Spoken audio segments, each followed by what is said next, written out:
Entón, como empecé a escribir eu, pois xa require unha bastante memoria, porque estamos falando xa nun horizonte do medio século. Eu así recordo que a morte do meu pai, alá polo ano 55, había andar eu entre os 19 e 20 anos,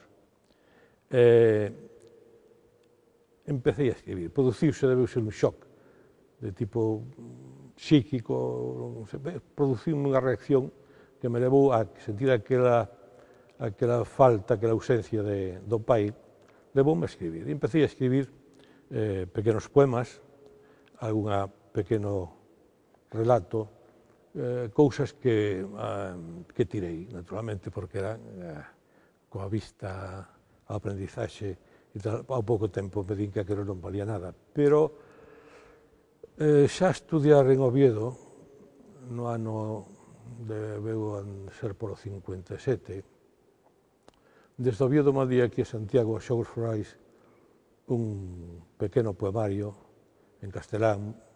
Casi toda a xente da miña xeración empezou a escribir os primeiros poemas en castelán. E me premiaran aquilo con un premio, con un accésit.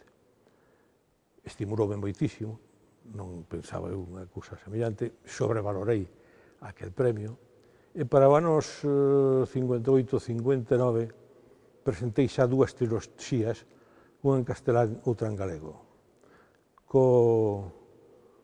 a satisfacción absoluta de que as dúas saíron premiadas cos primeiros premios, o primeiro premio en castelán e o primeiro premio en galego.